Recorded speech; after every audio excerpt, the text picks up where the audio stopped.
सामान्यांच्या जीवन वाटा ध्येयानेच्या प्रेरित होत्या, जाणून घेऊ आपण त्यांचा जगा वेगळा प्रवास आता. चला रंगते त्यांच्या सोबत पैसेच्या गप्पा, स्वागत करतो तुमचे हा जुळ्या बहिणींचा कट्टा, जुळ्या बहिणींचा कट्टा. आज दिनांक 28 फेब्रुवारी विज्ञान दिन. डॉक्टर सी.व्ही. रमण यांच्या स्मरणार्थ हा दिवस साजरा केला जातो. त्यांना 1930ला भौतिकशास्त्राचे नोबेल पारितोषिक मिळाले. भारतरत्न पुरस्कार, लेनिन शांतता पुरस्कार मिळाला. विज्ञानविषयी वातावरण जागृती निर्माण होण्यासाठी 28 फेब्रुवारी हा राष्ट्रीय दिन म्हणून साजरा केला जातो. आणि भगवद्गीतेच्या 9व्या अध्यायात म्हटलंय, ज्ञानम विज्ञान सहितम यज्ञात्वा मोक्षसे शुभात. म्हणजे विज्ञानाशिवाय ज्ञान नाही, आणि हीच आपली भारतीय परंपरा आहे. विज्ञानाची जोड प्रत्येकाला, प्रत्येक कृतीला हवीच, असं भगवद्गीता देखील म्हणते.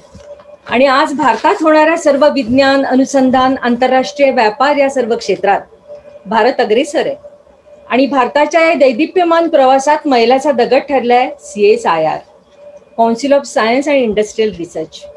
आपल्या 38 राष्ट्रीय प्रयोगशाळा, 4600 पेक्षा जास्त संशोधक भारताच्या यशस्वीतेसाठी मुहूर्तमेढ रुजवत आहेत. भारतात भविष्याचा वेध घेणारी अग्रगण्य संस्था म्हणजे CSIR. आणि आज विज्ञान दिनाच्या संध्याकाळी आज आपलं खरंच सौभाग्य आहे, CSIRचे डायरेक्टर जनरल, महासंचालक डॉक्टर शेखर मांडे आपल्याशी गप्पा करायला आलेत. शेखर सर, जुळ्या बहिणींचा कट्टा स्पेस गप्पा या कार्यक्रमात मी मीना मोरोणे आणि मी श्यामा देशपांडे तुमचं मनपूर्वक स्वागत करतो. शेखर चिंतामणी मांडे हे एक रचनात्मक आणि संगणकीय जीवशास्त्रज्ञ म्हणजेच स्ट्रक्चरल आणि कॉम्प्युटेशनल बायोलॉजिस्ट आहेत. नागपूरच्या इन्स्टिट्यूट ऑफ सायन्स मधनं MSc फिजिक्स केल्यानंतर Indian institute of science Bangalore मधून मॉलिक्युलर बायोफिजिक्स या विषयात त्यांनी डॉक्टरेट मिळवली. नंतर 1991 ते 1995 त्यांनी नेदरलँड्स आणि युनिव्हर्सिटी ऑफ वॉशिंग्टन सिएटल मध्ये सिनियर फेलो म्हणून कार्य केलं. नंतर 2001 पर्यंत ते चंदीगडच्या इन्स्टिट्यूट ऑफ मायक्रोबियल टेक्नॉलॉजी मध्ये सायंटिस्ट म्हणून त्यांनी कार्यभार सांभाळला. नंतर 2001 ते 2010 पर्यंत centre for DNA fingerprinting and diagnostics Hyderabad मध्ये ते सिनियर सायंटिस्ट होते. 2011 ते 2018 पर्यंत पुण्यातील National Centre for Cell Science मध्ये ते कार्यरत होते. सध्या ते Council of Scientific and Industrial Research म्हणजेच CSRI मध्ये डायरेक्टर जनरल म्हणजेच महासंचालक म्हणून कार्यरत आहेत. तसंच DSIR म्हणजेच Department of Scientific and Industrial Research Government of इंडियाचे ते सेक्रेटरी सुद्धा आहेत. ते विविध पुरस्कारांनी सन्मानित सुद्धा आहेत. 1999 मध्ये त्यांना BM Birla young scientist award मिळाला. MIT वर्ल्ड पीस युनिव्हर्सिटी पुणेचा भारत अस्मिता अवॉर्ड मिळाला. 2005 मध्ये भारतात सर्वोच्च समजला जाणारा सायन्स आणि टेक्नॉलॉजीसाठी देण्यात येणारा शांती स्वरूप भटनागर हा पुरस्कार सुद्धा त्यांना प्राप्त झाला. उल्लेखनीय म्हणजे हा पुरस्कार त्यांचे वडील श्री चिंतामणी मांडे यांना सुद्धा मिळाला होता. तसेच 2020 मध्ये HK फिरोदिया विज्ञान भूषण पुरस्कार सुद्धा मिळाला. खरंच शेखर सर, तुम्ही आज आमच्याशी गप्पा करायला आला आहात. आम्ही दोघी खूप एक्साइटेड आहोत. We are really honoured. पुनश्च तुमचं एकदा मनापासून स्वागत करते आणि मीना, गप्पांना सुरुवात करूया. हो हो श्यामा, तू म्हटल्याप्रमाणे नागपूरहून सुरू झालेला शेखर सर तुमचा शैक्षणिक प्रवास ते डायरेक्टर जनरल CSIR म्हणजे महासंचालक पर्यंतची तुमची यशस्वी वाटचाल याबद्दल आम्हाला ऐकायला आवडेल. आणि हे सांगण्याचा मोह आवरत नाहीये की आपल्या माहेरचे भरतनगरचे ते आहेत. अरे शेखर म्हणणाऱ्या शेखर सर झाले आहेत मोठे. असं काही नाहीये. नागपूरला काय की जसे प्रत्येक म्हणजे व्यक्तीच्या आयुष्यामध्ये वेगवेगळ्या प्रकारचे ऍक्सिडेंट्स होत जातात. तसे ऍक्सिडेंट आपल्या लाईफ मध्ये पण झाले की 12वी नंतर काय करायचा प्रश्न असतो, तर सायन्स घेऊन टाकलं. सायन्स घेतल्यानंतर पुढे काय करायचं, PhD हा एक ऑप्शन होता तो केला. कोणता विषय तो पण ठरवला नव्हता, तो रॅन्डमली चूज करून कोणत्यातरी विषयात PhD केलं. त्यानंतर मग खरोखर येऊन भारतात परत येऊन काम करायचं, तो पण ऍक्सिडेंट होता. तसे वेगवेगळे ऍक्सिडेंट होतात आणि चांगले ऍक्सिडेंट झाले तर चांगलं होतं असं आपण मानतो. म्हणजे असं काही खास नाही म्हणजे त्यामध्ये. पण एकदम 360 डिग्री अबाउट टर्न केलं ना करिअरमध्ये, फिजिक्स कडनं बायोलॉजीकडे. हो, ते कारण बायोलॉजीमध्ये पहिल्यापासूनच आवड होती, पण ते शाळा कॉलेजमध्ये शिकायला खूप अवघड वाटायचं. खूप नावं पाठ करावी लागायची वनस्पतींची आणि प्राण्यांची, म्हणून ते करायला नको म्हणून फिजिक्स केलं. अच्छा अच्छा. सर, साधारण लोकांना CSIR बद्दल माहिती नाहीये. CSIR ची व्याप्ती आणि CSIR चं एकूण काम याबद्दल पण आमच्या प्रेक्षकांना काही सांगाल का? आणि संशोधनाच्या क्षेत्रात CSIR ची काय योगदान आहे त्याचं? CSIR असं आहे की जेव्हा ब्रिटिश सरकारचं राज्य होतं तेव्हा लोकांना एक हे वाटलं की आपल्या इथे विज्ञान आणि तंत्रज्ञानामध्ये एखादी संस्था असायला हवी जे आपण त्याच्या मार्फत आपण रिसर्च वगैरे करू शकू म्हणून. आणि खूप वर्षांच्या प्रयासानंतर ब्रिटिश लोकांनी राजी झाले 1942 मध्ये की आपण एक council of Scientific and Industrial research सुरू करूया. तर भारतातलं हे पहिलं पब्लिकली सपोर्टेड ऑर्गनायझेशन होती ज्याच्यामध्ये आपण रिसर्च करता म्हणून पैसा द्यायला सुरुवात केली सरकारने. आणि बाकीच्या सगळ्या ज्या संस्था आहेत ज्या जसं की डिपार्टमेंट ऑफ ॲटॉमिक एनर्जी आहे, DRDO आहे, department of science and technology आहे, या सगळ्या संस्था, ICAR आहे, Indian council of agriculture research, या सगळ्या स्वातंत्र्याच्या नंतरच्या आहेत. स्वातंत्र्याच्या आधीची म्हणजे एकमेव CSIRच होती. त्याच्यामुळे काय झालं की भारत जेव्हा स्वतंत्र झाला आणि आपल्या देशासमोर सगळे वेगवेगळे आपले जे प्रश्न उभे होते, ब्रिटिश जेव्हा आपल्याला सोडून गेले आणि भारताने ठरवलं होतं की भारताची प्रगती होईल ते विज्ञानामार्फतच होईल. तर तो आपल्या लोकांना आठवत असेल लोकांना की आपल्या कॉन्स्टिट्यूशन मध्ये पण लिहिलेलं आहे, कॉन्स्टिट्यूशन 51 जो भाग आहे त्याच्यामध्ये म्हटलंय की to develop scientific temper among Indian people असं त्याच्यात म्हटलेलं आहे. त्यामुळे भारताने जेव्हा ठरवलं की विज्ञान आणि तंत्रज्ञानाच्या मार्फतच आपली प्रगती होईल हे खूप चांगलं ठरवलं होतं. आणि सगळ्यात पहिला मुद्दा जो आला की आपण आपल्या स्वतःला लोकशाही म्हणवणार होतो आणि लोकशाहीमध्ये आपण सगळ्या लोकांना कसं म्हणू की प्रत्येकाला व्होट देण्याचा अधिकार आहे, ज्याचं 21 पेक्षा जास्त वय आहे, आणि कसं ठरवणार की कोणी व्होट दिलं आणि कोणी नाही दिलं. त्याच्याकरता सगळ्यात मोठी चुनौती आपल्या समोर ठेवली गेली की तुम्ही कसं ठरवाल. आणि तेव्हा मग CSIRने जी इंक लावतात आपल्या बोटावर, आपण पाहिलं असेल, ती CSIRने तयार केली. आणि ती शाई जी आहे आपल्या बोटावर जी लावतात ती आज पण इलेक्शन मध्ये लावल्या जाते. ते CSIRचं सगळ्यात पहिलं काम होतं की लोकशाही इम्प्लिमेंट करणं आणि लोकांच्या बोटावर शाही दाखवून की या माणसांनी व्होट केलंय की नाही केलंय एका व्यक्तीने. ते अशी बरीच कामं केली. मग जेव्हा आपल्या जेव्हा हरित क्रांती झाली, हरित क्रांतीमध्ये आपल्याला माहिती आहे की आपण एक वेगळ्या प्रकारचा गहू जो असतो छोट्या प्रकारचा तो आपण वापरायला सुरुवात केली. स्वामीनाथनाचं काम होतं, ते खूप मोठं काम होतं. पण हरित क्रांतीमध्ये इतर गोष्टी पण बऱ्याच लोकांना माहिती नसतात की त्याच्यामध्ये पेस्टिसाइड्स करावे लागतात की झाडांवर शिंपडायला वगैरे, ते आपल्या देशात नव्हते, ते CSIRने तयार केले. तसंच मेकॅनायझेशन करावं लागतं ऍग्रिकल्चरचं, की आपण सगळ्या गोष्टी हाताने नाही करू शकत. हाताने लोक बरेच करायचे की बैलगाड्याने नांगरायचं किंवा हाताने कापायचं वगैरे, पण ते सगळं मेकॅनायझेशन जे होतं ते CSIRने केलं. आणि आपल्याला माहिती असेल की आपण स्वराज ट्रॅक्टर जो पहिला असेल, पहिला भारतातला पहिला स्वराज ट्रॅक्टर तो CSIRने तयार केला. आणि मग तो पंजाब ट्रॅक्टर्स लिमिटेडने मग तो घेतला CSIR कडनं आणि मग त्यांनी खूप मोठ्या प्रमाणात त्याचं उत्पादन सुरू केलं. तसंच जेव्हा श्वेत क्रांती आली तेव्हा भारतात दूध आपण जे मोठ्या प्रमाणात वापरतो ते म्हशीचं दूध असतं आणि म्हशीचं दूध फार टिकत नाही बाहेर, खूप लवकर नासतं. आणि एका ठिकाणाहून दुसऱ्या ठिकाणी जर ट्रान्सपोर्ट करायचं असेल तर सगळ्यात महत्वाचा मुद्दा असतो की आपण त्याची जर पावडर केली तर मग ते आपल्याला ट्रान्सपोर्ट करायला पण थोडं सोपं पडतं. आणि तेव्हाच अमूलचं पण सुरुवात होती. तिथं अमूल आमच्याकडे आले आणि म्हणाले की तुम्ही पावडर करू शकता का.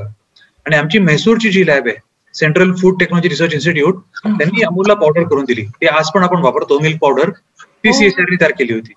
तशा CSIRच्या बऱ्याचशा गोष्टी आपण म्हणजे की वर्षानुवर्ष करत आलो आहोत आणि त्या समाजात इकडे तिकडे सगळीकडे जे दिसतात की विज्ञानामार्फत आपण जे काही केलंय त्यातलं CSIRचं बऱ्यापैकी योगदान राहिलंय. जसं स्पेस प्रोग्राम जेव्हा सुरू केला आपण 1970 मध्ये सुरुवातीला, तेव्हा रॉकेट सोडायच्या आधी त्याला आपलं डिझाईन जे आहे रॉकेटचं की जे असं जे तयार करतो ते एरोडायनॅमिकली बरोबर असतं की नाही ते आपल्याला दाखवावं लागतं. ते जर नाही दाखवलं तर रॉकेट वरती कधीच जाऊ शकणार नाही बरोबर, की आपल्याला बरोबर मायक्रॉन्स मध्ये कॅल्क्युलेट करून कोणत्या ठिकाणी जाऊन कसं ऑर्बिटमध्ये फिरायला सुरुवात करेल, खूप प्रिसाईज कॅल्क्युलेशन्स करावे लागतात. आणि हवा त्याच्या बाजूनी कशी जाईल आहे ते आपल्याला दाखवावी लागते की ते हवेमुळे कुठे रेजिस्टन्स होऊन उलटी सुलटी तर नाही होणार म्हणून. तर ते विंड टनेल करावं लागतं, ते विंड टनेल टेस्ट करावं लागतं. पूर्ण रॉकेट नाही, त्याची प्रतिमा छोटी करून ती विंड टनेल पण टेस्ट करतो. ते विंड टनेल भारतात आपण बनवलं आणि त्याच्यामुळे भारताचा स्पेस प्रोग्राम आणि पूर्ण मिसाईल प्रोग्राम जो DRDOचा आहे त्याच्या मार्फत आपण उभा केला. तर आज सगळे जे रॉकेट्स आहेत आजच्या दिवशी पण ते आमची बंगळुरूमध्ये प्रयोगशाळा आहे, नॅशनल एरोस्पेस लॅबोरेटरी, तिथे सगळे टेस्ट होतात वरती सोडायच्या आधी. कोणतंही रॉकेट जर त्याचं लॉन्च होणार असेल त्याच्या आधी त्याची छोटी प्रतिमा केली जाते आणि मग ते आमच्या विंड टनेलमध्ये टेस्ट होते आणि मगच त्याची मोठी प्रतिमा करून आपण ते वरती सोडतो. तर म्हणजे असे बरेचसे प्रकार जे आहेत ते समजावायला थोडे अवघड जातात लोकांना, पण म्हणजे की जे विज्ञानामार्फत झालेले आहेत ते म्हणजे CSIR केलेत बरेच वर्षानुवर्ष. जसं CSIR जशी इलेक्ट्रोस्टॅटिक स्प्रेइंग मशीन तयार केली होती ना, हो केले. काही उदाहरणं असतील, काही असतील ना, आणि किंवा कोरोनाच्या पार्श्वभूमीवर काही नवीन टेक्नॉलॉजी डेव्हलप केली आहे का, आणि जर डेव्हलप केली असेल तर राष्ट्रीय आणि आंतरराष्ट्रीय स्तरावर काही स्केलिंग झालंय का? हो, तर कोरोनामध्ये काय झालं की कोरोना आपण म्हणतो की खूप मोठं आपल्यासमोर हे उभी झालं. हिंदीमध्ये महामारी म्हणतात, मग मराठीत काय म्हणतात माहिती मला. तर जेव्हा आली तेव्हा आपण सगळ्या शास्त्रज्ञांनी ठरवलं की ह्याला आपण ऑपॉर्च्युनिटी म्हणून आपण करणार आहोत, कारण कोणतेही सोल्युशन जे कोरोनावर येणार होतं ते विज्ञानामार्फतच येईल हे आपल्याला माहिती होतं. त्यामुळे CSIRनी 5 वेगवेगळ्या स्तंभांवर काम सुरू केलं, की पहिला स्तंभ होता डायग्नोस्टिक्सचा, दुसरा होता सर्व्हेलन्सचा, तिसरा औषधांचा, चौथा हॉस्पिटलच्या डिव्हाइसेसवर आणि 5वा म्हणजे की सप्लाय चेन लॉजिस्टिक्स करायचं असं CSIRमध्ये आम्ही ठरवलं. आणि हे WHO पॅन्डेमिक म्हणायच्या आधी आम्ही सुरू केलं. WHO पॅन्डेमिक 11 मार्चला म्हणतं 2020 मध्ये. आम्ही लोकांनी 25-26 फेब्रुवारीला काम सुरू केलं, म्हणजे 15 दिवस आधी त्याच्या. आणि मग ते ठरवून मग आम्ही सगळे आमचे जे 37 प्रयोगशाळा आहेत त्यांच्यामध्ये लोकांना सांगितलं की अशी आपल्या समोर समस्या आहे आणि काय करू शकतो. तर जवळजवळ 100 टेक्नॉलॉजीज आम्ही केल्या आहेत आणि त्यातल्या सगळ्या प्रामुख्याने म्हणजे की तुम्ही लोकांनी ऐकलं असेल की फेलुदा नावाचं डायग्नोस्टिक किट आहे, CRISPR-Cas नावाच्या सायन्सवर अवलंबित आहे. तर ते फेलुदा डायग्नोस्टिक किट आम्ही केली आणि टाटाची एक कंपनी आहे टाटा MD म्हणून, त्या लोकांनी आमच्याकडनं घेतली आणि ते पूर्ण भारतभर आता विकतायत. ते भारतभर का जगभर विकतायत. या डायग्नोस्टिक किटचा आम्ही एक छोटा व्हेरियंट केलाय, तो आज उद्यामध्ये अनाऊन्स होणार आहे. की आपण म्हणत आहोत की UKचा स्ट्रेन आलाय का, साऊथ आफ्रिकाचा स्ट्रेन आलाय का, ब्राझीलचा स्ट्रेन आलाय का, त्याला प्रिसाइजली कसं बघायचं की हा UKचा स्ट्रेन आहे की नाही त्याचं डायग्नोस्टिक करायचं असेल तर जगातली एकमेव डायग्नोस्टिक किट जी आहे ती आता आमची तयार झालेली आहे. हेच फेलुदाचं जे आहे त्याचं हे करून जगातली पहिली किट आहे की आपल्याला सांगेल, जगातली पहिली किट आहे ती आपल्याला सांगेल की म्युटंट आहे की नाही आहे ते, म्हणजे ताबडतोब माणसाकडे हे करून. तसंच आपण लोकांनी व्हेंटिलेटर्स केले, आम्ही लोकांनी नॉन इन्व्हेसिव्ह व्हेंटिलेटर्स जे म्हणतात त्याला म्हणजे आतमध्ये नळ्या वगैरे नाही टाकावं लागत, बाहेरच्या बाहेर मास्क लावून ऑक्सिजन सिलेंडरला कनेक्ट केलं की करतात. नॉन इन्व्हेसिव्ह होतं ते खूप बरं पडतं. आणि याचा उपयोग म्हणजे फक्त कोरोनामध्ये नाही तर बऱ्याच लोकांना तुम्ही लोकांनी ऐकलं असेल की रात्री जे लोक खूप घोरतात वगैरे त्याच्या कधी कधी जीभ आत जाऊन बरेच लोक दरवर्षी काही लोक मरतात पण या स्लीप ऍपनिया म्हणतो आपण, स्लीप ऍपनिया करता पण हे व्हेंटिलेटर रात्री लोक लावून झोपू शकतात. म्हणजे त्यामुळे त्या लोकांची संख्या पण मृत लोकांची संख्या कमी होणार आहे याच्या पुढे. आपण त्या लोकांना व्हेंटिलेटर्स दिले आणि बऱ्यापैकी अफोर्डेबल आहे, म्हणजे की 50-60 हजार रुपयामध्ये मिळतं ते, असं नाही की म्हणजे 10 लाख आपण म्हणत नाहीये. तर अशा म्हणजे बऱ्याचशा गोष्टी CSIRनी केल्या की हॉस्पिटल्स तयार केले आपण, की जिथे जिथे हॉस्पिटलची कमी होते तिथे CSIRची लॅबोरेटरी जाऊन 5 दिवसात पूर्ण हॉस्पिटल उभं करते. Bed, ECG machine, oxygen cylinders निवळ 5 दिवसात आपण जाऊन हॉस्पिटल उभं करू शकतो. तर अशा कोरोना काळामध्ये आपण केलेले आहेत. काही औषधं केली, जी भारत बायोटेकची व्हॅक्सिन जी आली आहे त्या भारत बायोटेकच्या व्हॅक्सिन मध्ये एक ऍडज्युवंट लागतो. ऍडज्युवंटचा अर्थ असा की मनुष्य शरीरामध्ये आपण ज्या व्हॅक्सिन देत असतो त्याच्याबरोबर आपण इतर केमिकल्स पण आपल्याला द्यावे लागतात की जेणेकरून मनुष्याची इम्युन सिस्टीम त्याला रिॲक्ट करेल आणि मग व्हॅक्सिन जो व्हायरसचा मारलेला पार्टिकल आहे त्याच्या अगेन्स्ट आपल्या शरीरामध्ये अँटीबॉडीज तयार होते. तर तो ऍडज्युवंट खूप महत्वाचा पार्ट असतो व्हॅक्सिन. तो ऍडज्युवंट आम्ही लोकांनी करून दिलाय भारत बायोटेक. कोव्हॅक्सिनची जी व्हॅक्सिन आहे. अच्छा. पण हे जे कोरोनाच्या लसीचं आज इतकं फास्ट प्रोडक्शन होत आहे आणि डेव्हलपमेंट पण होत आहे, पण साधारण लोकांच्या मनातली संभ्रमावस्था दूर कशी करता येईल आणि त्यांना विश्वासार्हता कशी पटवून द्यावी लागेल, त्यासाठी CSIR काही करताय का? करताय म्हणजे काय की अवेअरनेस म्हणा किंवा अवेअरनेस म्हणजे की मी रोजच जाऊन वर्तमानपत्रांमध्ये टीव्हीवर वगैरे लोकांना सांगतो की तुमच्या मनामध्ये काही शंका असू नये, लस खरोखर चांगली आहे आणि सगळ्यांनी लस घेणं आवश्यक आहे. आपली जेव्हा पाळी येईल तेव्हा अवश्य जाऊन लस घ्यावी सगळ्या लोकांनी, कारण लसच आजच्या दिवशी एकमेव आपल्या हातात हत्यार आहे की ज्याच्यामुळे आपण त्याच्यावर मात करू शकतो. आणि औषध निर्माण क्षेत्रात आपण भारताने आपली वेगळी ओळख निर्माण केली आहे. या कठीण काळात, कोरोना काळात देखील कमी खर्चात सर्व जगाला लस पुरवणारा भारत हा एकमेव देश आहे. पण आपली संख्या शेखर सर 140 कोटी आहे. मग हे 280 कोटी लस मात्रा किती दिवसात तयार होईल, म्हणजे काय वाटतं तुम्हाला? असं आहे की 140 कोटी जरी आपली पॉप्युलेशन जरी असली तरी आपण जनरली म्हणतो की 18 वर्षाच्या खालती लोकांना लस इतक्यात नाही घेतली तरी चालेल असं आपण म्हणतो. त्यामुळे ती संख्या बऱ्यापैकी कमी होते.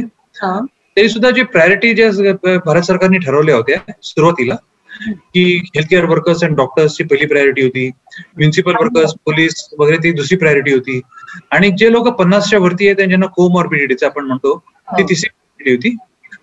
अशा लोकांची संख्या 27 कोटी होती. आता आपण ऐकलं 2 दिवसापूर्वी की भारत सरकारने थोडंसं बदललं आहे ते की आता आपण ती तिसरी प्रायोरिटी आपण जी म्हटली होती 50च्या वर, ते भारत सरकार सध्या म्हणतंय की 60च्या वरती आपण करूया, आणि त्या लोकांची संख्या म्हणजे थोडी कमी होईल. आपण ते 27 कोटीच्या ऐवजी आपण 10 कोटीमध्ये आणू. कोमॉर्बिडिटी त्यांना आपण देऊ शकतो असं करू. आणि तेवढ्या आपल्याकडे डोसेज अवेलेबल आहे, आणि दोन्ही कंपन्या आपल्या ज्या आहेत सध्या, सिरम इन्स्टिट्यूट आणि भारत बायोटेक, हे खूप वेगाने काम करत आहेत त्या दोन्ही लसींवर. त्यामुळे संख्या तेवढी उपलब्ध असेल आपल्याकडे. आणि येत्या काही काळामध्ये, येत्या काही महिन्यामध्ये 1-2 लसींना अजून मान्यता प्राप्त होईल असं आपल्याला वाटतंय.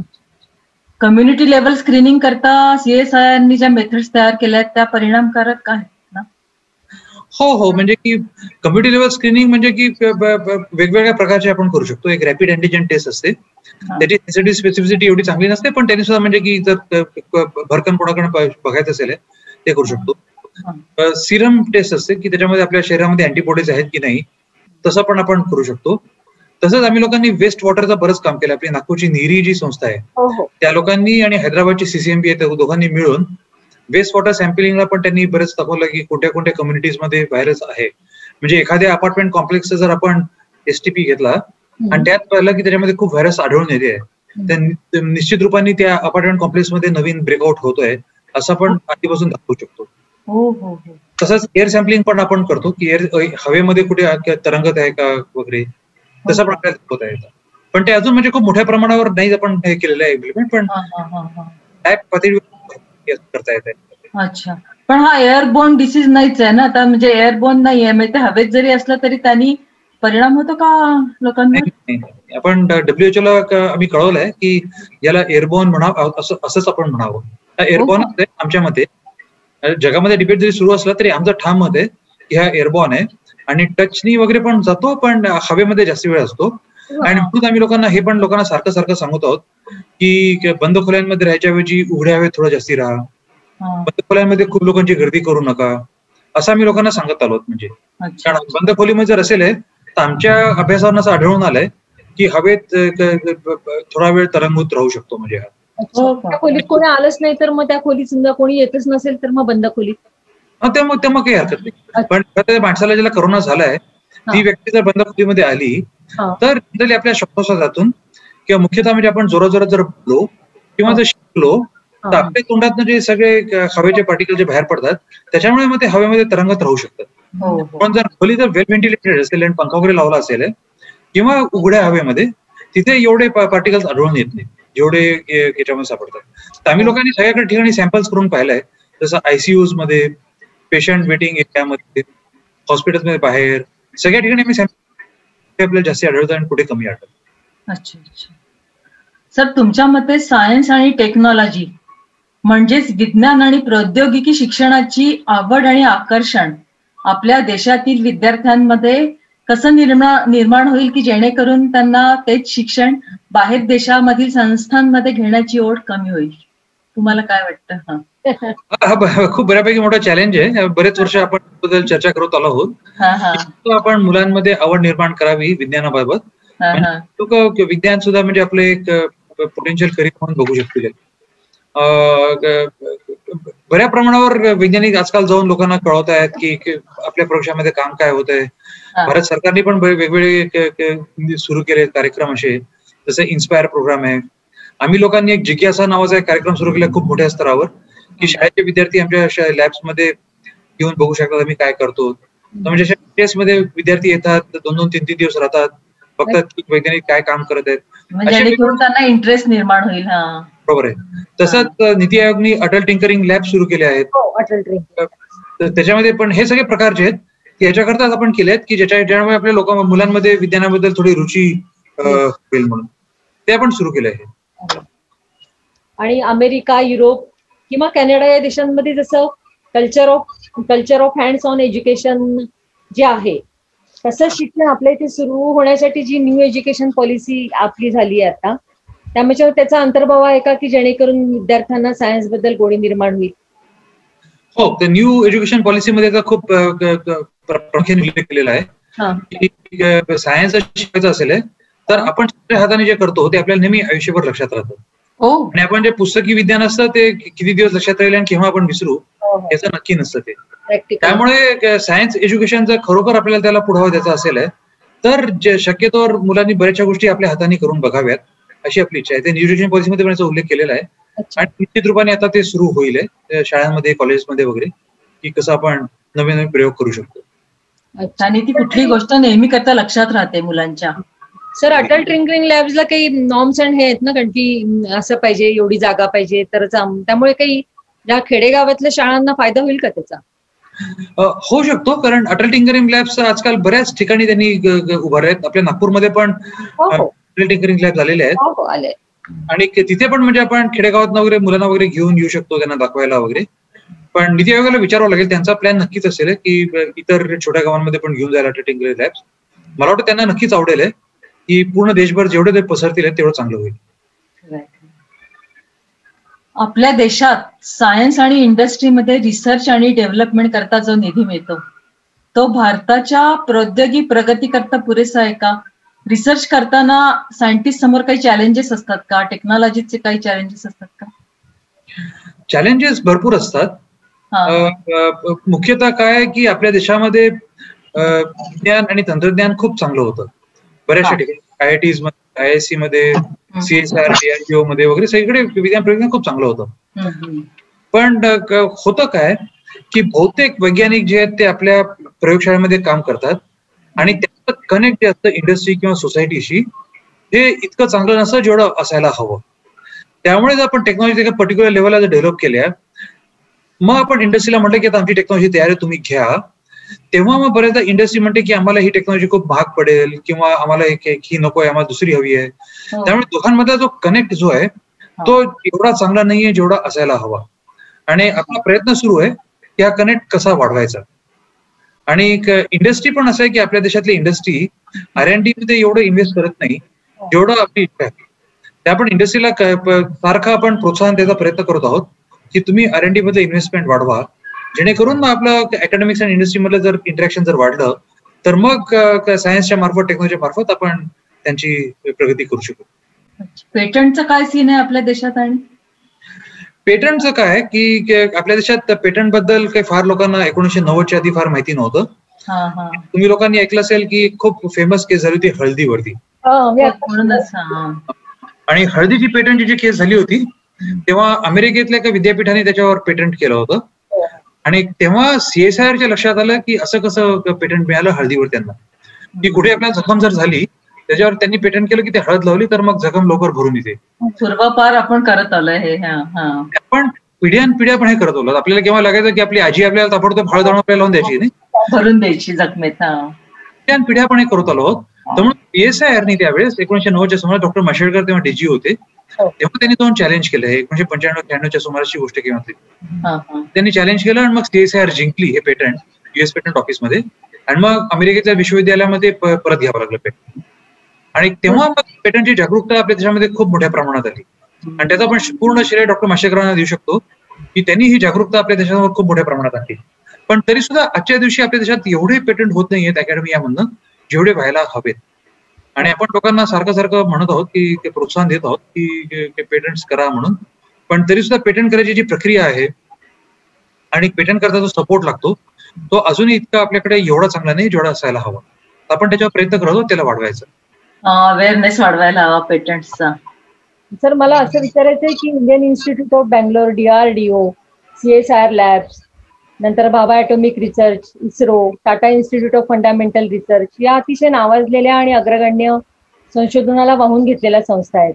पण काही पांढऱ्या पेशा आणि काही म्हणजे विशिष्ट लोकांच्या व्यतिरिक्त या संस्थांची माहिती सामान्य लोकांना, त्याचं महत्व, व्याप्ती लोकांना माहीत नसतं. मग अशा वेळी मूलभूत संशोधन लोकाभिमुख करण्यासाठी आपल्याला काय करता येईल असं वाटतं तुम्हाला? ऍक्च्युली सगळ्यात पॉवरफुल रस्ता राहील जसं आज आपण इथे बोलत आहोत की तुमच्या लोकांच्या मार्फत जर आपण लोकांपर्यंत जाऊ शकलो आणि सगळ्यांना आपण सांगू शकलो की या प्रयोगशाळेमध्ये काय होतं, त्याचा काय फायदा आहे वगैरे, तर लोकांमध्ये थोडी जाणीव अजून वाढेल. आजच्या दिवशी लोकांना सायन्स अँड टेक्नॉलॉजीचा फक्त म्हणजे अर्थ असं वाटतो की रॉकेटवर गेलं की सायन्स आहे वगैरे असतं. ते तसं नव्हे. मागे बऱ्यापैकी मोठ्या प्रमाणावर सायन्स असतं आणि प्रत्येक विषयामध्ये असतं की कोणताही आपण जर विषय घेतला त्याच्यामध्ये सायन्स आणि ते आपल्या लोकांमध्ये जागरूकता वाढवणं खूप आवश्यक आहे. आणि जर पॉप्युलर टीव्ही चॅनल्स किंवा प्रोग्राम जे तुम्ही करतात युट्यूब वरती किंवा आपले वर्तमानपत्र या लोकांनी जर थोडं प्रामुख्य द्यायला जर सुरुवात केली तर निश्चित रूपाने लोकांमध्ये जागरूकता थोडी वाढेल. अच्छा सर, 1942 साली CSIR ची स्थापना झाली. या 79 वर्षातील काही सक्सेस स्टोरीज आम्हाला ऐकायला आवडतील. एखादं संशोधन ज्याला जागतिक मान्यता मिळाली? तर मी तर म्हटलं की आता सांगितलं की हो, तुम्ही आता सांगितलं ते. अमूल मिल्क पावडर बद्दल आपण बोललोच. या व्यतिरिक्त त्यातून सांगू शकतो की आता काही वेळ मिळाला तर की पारबॉइल्ड रेस आपल्याला माहिती असतं. पारबॉइल्ड रेस आपण करतो बऱ्याच ठिकाणी, बंगालमध्ये, केरळमध्ये वगैरे वापरतात आणि डोस्यामध्ये पण आपण बॉइल्ड राईस टाकतो. पारबॉइल्ड टेक्नॉलॉजी जी आमच्या CFTR मैसूरनी केलेली आहे. तो पूर्ण भारतभर जो पारबॉइल्ड राईस जो विकला जातो ती टेक्नॉलॉजी आमची होती. हो का? अच्छा. दिल्ली एअरपोर्टला किंवा कुठे जर उतरायचं असेल विमानाला तर काही वर्षांपूर्वीपर्यंत त्याची व्हिजिबिलिटी किती आहे रनवेवर हे कळायचं नाही. तर त्याच्याकरता आपण एक यंत्र तयार केलं, त्याला आपण दृष्टी म्हणतो. आणि आज भारतात ते 101 ठिकाणी एअरपोर्टवर आपण लोकांनी ते हे केलेलं आहे, त्याला लावलेलं आहे. आणि विमानाला लावलं असतं का? नाही, आपण जमिनीवर लावतो आणि जमिनीवर मग ते पायलटला मग आधी कंट्रोल टॉवरला जातं इन्फॉर्मेशन आणि मग कंट्रोल टॉवर मध्ये वैमानिकाला सांगतात की दृष्टी किती आपल्या लांबपर्यंत आपल्याला सध्या दृष्टी दिसते. पण भारतीय विज्ञानाची प्रगती तर इतकी चांगली आहे की काही वर्षांपूर्वी 10-12 वर्षांपूर्वी आपण ऐकलं असेल की सुनामी आली होती. किती लोक मेले सुनामीमध्ये. आजच्या दिवशी आपली जी IMD नावाची संस्था आहे ती CSIR ची नाहीये, ती मिनिस्ट्री ऑफ अर्थ सायन्सेसच्या अंडर येते. पण त्या लोकांनी सुनामी वॉर्निंग सिस्टीम केली आहे, ती जगातली सगळ्यात उत्कृष्ट वॉर्निंग सिस्टीम पैकी एक आहे. खूपच चांगली आहे. म्हणजे सुनामी वॉर्निंग सिस्टीम IMDने जी केली आहे, इंडियन मेट्रोलॉजी डिपार्टमेंटनी, खूपच चांगली आहे. तसं 10-12 वर्षांपूर्वीच्या किंवा सायक्लोन यायचा, त्या सायक्लोन मध्ये 8-10 हजार लोक असेच मारायचे. पण गेले काही सायक्लोन तुम्ही पाहिलं असेल की सायक्लोन अम्फान, सायक्लोन फणी जेव्हा आला तेव्हा त्या लोकांची संख्या जे 10,000 लोक 12,000 लोक पूर्वी मरायचे ती संख्या आपण आता लिटरली 25-30 मध्ये आणलेली आहे. सायक्लोन याच्या आधीच 48 तास आपल्याला माहिती असतं की सायक्लोन एक्झॅक्ट कुठे येणार आहे आणि ताबडतोब आपलं मग प्रशासन जे आहे ते त्या लोकांना तिथून काढून टाकतं. हे पण आपलं IMDचं काम आहे, खूप चांगलं काम आहे. त्यामध्ये CSIRचं योगदान असं आहे की CSIRनी सायक्लोन शेल्टर्स तयार केले की एरोडायनामिक डिझाईन करून की प्रत्येक शेल्टरमध्ये 1000, 2000 लोकांना आपण तिथे ठेवू शकतो असे. आणि ओरिसाच्या कोस्टवर गेल्यानंतर असे बरेच सायक्लोन शेल्टर्स दिसतात की जर लोकांना आपल्याला ताबडतोब काढता नाही आलं तर कमीत कमी आपण त्या सायक्लोन शेल्टरमध्ये घेऊन जाऊ शकतो. लोक शेल्टरची काय स्पेशालिटी असते मग काय माहिती? त्यांची ती बिल्डिंग पडत नाही. सायक्लोन मध्ये काय होतं की सायक्लोन मध्ये एरोडायनामिक डिझाईन असते, त्यामुळे बिल्डिंगला असं कोणे नसतात, त्याला असं राऊंड केलेलं असतं की मग हवा त्या बाजूने एकदम चालली जाते आणि बिल्डिंगवर एवढा तणाव येत नाही. त्या प्रकारच्या आपण गोष्टी केलेल्या आहेत, त्याच्यामध्ये आपण लोकांना एकदम वाचवू शकतो. लोकांपर्यंत क्लीन वॉटर घेऊन जाणं. दोन्ही सायक्लोन मध्ये आणि सायक्लोन फणीमध्ये CSIRने काय केलं होतं की बसवर वॉटर प्युरिफिकेशन सिस्टीम तयार केली आणि जिथे जिथे पाणी साठलं होतं, किती घाण पाणी असेल ते पाणी आपण प्युरिफाय करून ताबडतोब लोकांना ते पाणी प्यायला द्यायचो. घाण पाणी असेल तरी आपण त्याला प्युरिफाय करून त्याच्यात आपण प्युअर वॉटर काढू शकतो. तसं हवेमधनं पाणी काढू शकतो आपण. जर दमट हवा असेल त्यात आपण पाणी तयार करू शकतो, त्याला ऍटमॉस्फिअरिक वॉटर जनरेशन म्हणतात. तर अशा गोष्टी पण बऱ्याचशा आपण CSIRने वगैरे केलेल्या आहेत आणि त्याचा लोकांना म्हणजे फायदा होतो. लोकांपर्यंत फूड पॅकेट पोहोचवणं. नंतर एक खूप मोठ्या प्रमाणावर आपली आता मोहीम सुरू झाली आहे की जमिनीच्या खालती जर पाणी असेल किंवा जर त्याला आपण पॅलिओ चॅनेल्स म्हणतो, किती चॅनेल्स असतात आणि त्याच्यामुळे आपल्याला कुठे एखादी इमारत उभारी असेल तर त्याच्यावर काय फायदा होऊ शकतो, म्हणजे त्याचं फाउंडेशन कसं असायला हवं, इमारत खरोखर 100 वर्ष 1000 वर्ष टिकेल का वगैरे असं. ही समस्या आपल्याला अयोध्या मंदिराच्या वेळेस आली होती की त्याच्या खाली काही पॅलिओ चॅनेल्स आहेत का, जेणेकरून ते मंदिर आपण जेव्हा उभं करू ते आपली इच्छा आहे की 1000-2000 वर्ष ते चांगली इमारत उभी असायला हवी. आणि मग CSRने जाऊन ताबडतोब तिथे आपण हेलिकॉन सर्व्हे म्हणतो आम्ही लोकांनी केला आणि त्यांना सांगितलं की जमिनीच्या खालती क्वालिटी कशी आहे, जेणेकरून त्याचा आपला पायथा कसा केला ते. उत्तराखंडमध्ये जेव्हा लोक बरेच मोठ्या ट्रॅजेडी झाली तेव्हा आम्ही लोकांनी जाऊन बघितलं ताबडतोब दुसऱ्या दिवशी की लोक कुठे फसलेले असू शकतात तिथे खाली, ते आपण बघितलं. तसंच राजस्थानमध्ये, हरियाणामध्ये की खालती काही जमिनीच्या खालती पाणी वाहत आहे का ते आपण आता मोठ्या प्रमाणावर सर्वे आपण आता तयार केलेला आहे, सुरू केलाय. तो 1-2 वर्षात तो पूर्ण संपेल आहे की आपल्याला पूर्ण ग्राउंड वॉटर राजस्थान, हरियाणा त्याच्यामध्ये पाहता येणार नाही. अशा गोष्टी आपण म्हणजे की कंटिन्युअसली करत असतो. काय काय चाललंय, बापरे, खूप काय काय चालतं. तुम्ही लोक मुख्य म्हणजे सांगायचं की सगळ्या लोकांना एक गोष्ट आवडते, ते आपण हिंगची गोष्ट ऐकली असेल, वाचली असेल. हिंग, हो हिंगाची. ते पूर्ण भारतभर आपण प्रत्येक लोक आपल्या घरी रोज हिंग वापरतो. हो, हिंगाशिवाय होत नाही आपलं. हे सगळं हिंग आपण इम्पोर्ट करतो भारतात. 2 आपण 1000 फूट हिंग इम्पोर्ट करतो. उझबेकिस्तान, भारतात 1 कण पण हिंग तयार नाही होत. तर आम्ही लोकांनी ठरवलं आपण आता नवीन इतिहास रचवणार आहोत. हिंग प्लांटेशन गेल्या म्हणजे 5-7 वर्षापर्यंत आमचे एफर्ट्स चालले होते आणि ते आता जस्ट सक्सेसफुल झाले. पहिलं प्लांट यावर्षी ऑक्टोबरमध्ये जाऊन लाहौल स्पिटी व्हॅलीमध्ये त्याचं पहिलं प्लांट लावतो. आता बऱ्याच मोठ्या प्रकार म्हणजे की सध्या तरी 15 एकरमध्ये करत होतो आपण हिंगची शेती, पण लवकरच आपण ते 100, 200, 500 एकरमध्ये सुरू करू, जेणेकरून भारताला याच्यापुढे मग हिंग इम्पोर्ट करावं नाही लागणार. अरे वा, खूपच छान.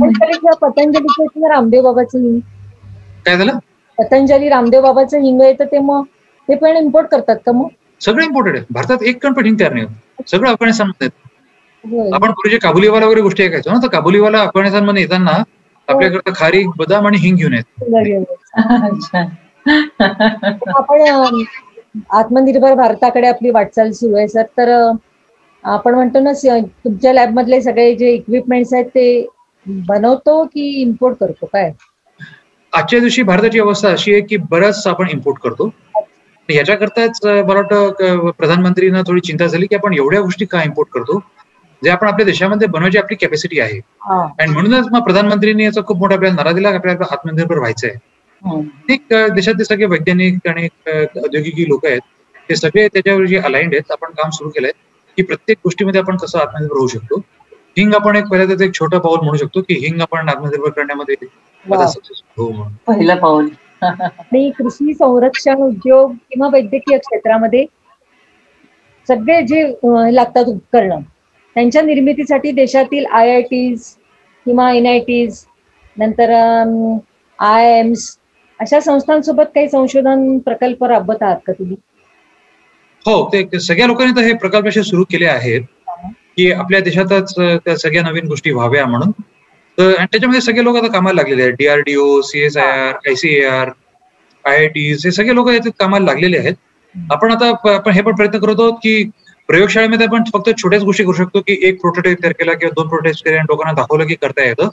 पण त्याच्या पुढचं काम जे आहे ते इंडस्ट्रीने आपल्याबरोबर येऊन जर केलं तर इंडस्ट्रीला पण आपण त्याच्यामध्ये जोडत आहोत की इंडस्ट्री हे सगळे बघेल की वेगवेगळे प्रकल्प आपण जे सुरू केले त्याच्यामध्ये आणि मग मोठ्या प्रमाणावर आपल्या देशामध्ये ते उत्पादन सुरू करते. ओके, खूपच छान सांगितलं. असं म्हणतात की आईन्स्टाईन व्हायोलिन वाजवत. विद्वत्ता, संगीत आणि गणित याचा जवळचा संबंध असावा असं वाटतं. तुम्ही सुद्धा खूप सुंदर सतार वाजवता असं कळलंय. पण मग रियाज करायला वेळ असतो का? आणि तुमचे अजून काय काय छंद आहेत सर? खूप सुंदर वगैरे नाही वाजवत, काहीतरी टुनटुन करायचा प्रयत्न करतो. नाही वा, असं कसं? योगेश कडनं कळलं. तर एक माझे शिक्षिका आहेत सहाना बॅनर्जी म्हणून, माझ्या गुरु आहेत, त्यांच्याकडनं शिकतो. तर पुण्याला असताना त्यांच्याकडे घरी जाऊन शिकायचो, दर आठवड्यात एकदा जायचो. पण आता इथे आल्यापासून ऑन अँड ऑफ स्काईपवर किंवा असं त्यांच्याकडनं मी लेसन्स घेतो आणि प्रयत्न करतो की दिवसात 1 तास जर काढता आला वाजवायला. तो मुख्यतः याच्या करता की आपल्याला कामं करताना मनावर खूप तणाव येतात वेगवेगळ्या प्रकारचे आणि त्या तणावांना दूर करायला संगीत हे खूप चांगलं साध्य आहे आणि त्याच्याकरता म्हणून आपण प्रयत्न करतो. काय ते त्याच्या व्यतिरिक्त ऑफकोर्स वाचनाची खूप आवड आहे मला, खूप वाचतो. मागे पाहता तुम्ही की पुस्तक आहेत, वाचतो बऱ्यापैकी आणि आजकाल थोडं बहुत लिहितो पण वर्तमानपत्रांकरता वगैरे छोटे मोठे इकडे तिकडे. हो, आता नाही का आज महाराष्ट्र टाइम्स मध्ये वाचला ना तू लेख? मुलाखत आली आज. मुलाखत. आणि तसं ट्रेकिंगला वगैरे पण जातो की हिमालयामध्ये वगैरे अधूनमधून. तर जाऊन खेड्यापाड्यामध्ये फिरायला, लोक कसे राहतात तिथे बघायला, ते बघायला आवडतं. की म्हणजे की आपल्या देशामध्ये खूप रिमोट रिजन मध्ये लोक कसे राहतात, त्यांचं डेली राहणं कसं आहे, त्यांना काय काय त्रास होतात, ते बघायला म्हणजे आपल्या मनाला चांगलं वाटतं की आपल्या देशामध्ये पण असे लोक आहेत ज्यांच्यापर्यंत आजपर्यंत आपण लोक पोहोचू शकलो नाहीये, ते बघायलाच म्हणजे ते आवडतं. छान. आणि आजच्या विज्ञान दिनी स्पेशल संध्याकाळी या विज्ञान दिनाच्या तरुण होतकरू विद्यार्थ्यांना काय मार्गदर्शन कराल किंवा संदेश द्याल? मुलांना हे सांगेन की विज्ञानाची प्रगती जी होते त्याचं मूलभूत एकच कारण आहे की आपल्याला आपल्या कुतूहल असं, त्याच्यामुळे विज्ञानाची प्रगती होते. आणि सी.व्ही. रामन हे त्याचं खूप उत्कृष्ट उदाहरण होतं की जे आजूबाजूला बघायचे आणि प्रश्न विचारायचे की आकाशाचा रंग निळा का, समुद्राचा रंग निळा का, असे प्रश्न ते विचारायचे. आणि कुठेही गेले की मग ते बघायचे की जसे सेंट पॉल कॅथेड्रलला लंडनला गेले, असा खूप मोठा डोम होता आणि त्यांना वाटलं की इथे आवाज केला तर असा आवाज का येतोय, किंवा वीणा आणि सतार आणि तानपुरा याचा आवाज एवढा सुरेख का असतो की जे पाश्चात्य इन्स्ट्रुमेंट असतात त्याचा आवाज एवढा आपल्याला वाटत नाही चांगला, पण आणि सतारीचा आवाज आपल्याला खूप चांगला वाटतो. त्याच्या मागे काही विज्ञान आहे का? आणि ते सी.व्ही. रामन मग शोधून काढायचे की प्रत्येक गोष्ट त्यांनी विज्ञानाच्या आधारावर त्यांनी दाखवली होती. या इन्स्ट्रुमेंटचा आवाज एवढा चांगला का, तबला आणि मृदंगाचा आवाज एवढा चांगला का, हे पण त्यांनी दाखवलं होतं. तर मुख्यतः सांगायचं कारण हे की आपलं जे कुतूहल असतं आपल्या आजूबाजूला आणि त्या कुतूहलावर आपण जर काही संशोधन केलं आणि विचार केला आणि त्याचं उत्तर शोधून काढलं तर त्यालाच आपण विज्ञान म्हणतो. त्याच्याकरता MSc केलं पाहिजे, PhD केलं पाहिजे, शोधपत्र दिली पाहिजे असं आवश्यक नाही. आजूबाजूला बघत राहायचं आणि जे काही आपल्या मनात कुतूहल होतं आपण उत्तर शोधून काढायचं, त्यालाच आपण विज्ञान म्हणतो. आणि त्यालाच आपण विज्ञान म्हटलं आपण सगळेच वैज्ञानिक आहोत. आपल्या प्रत्येक माणूस आपल्या प्रकाराने एक प्रकारचा वैज्ञानिक आहे.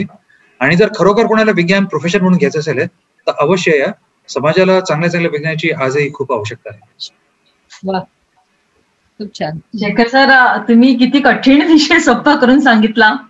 तुमच्याशी गप्पा करताना आम्हाला दोघांनाही खूप मजा आली.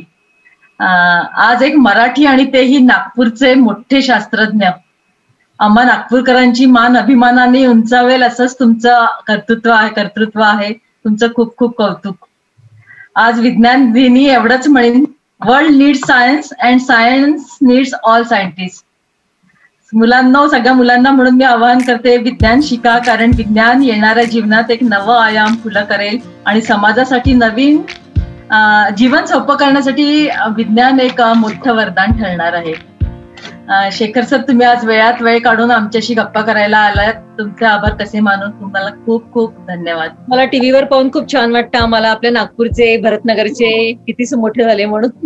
खरंच. थँक्यू. थँक्यू.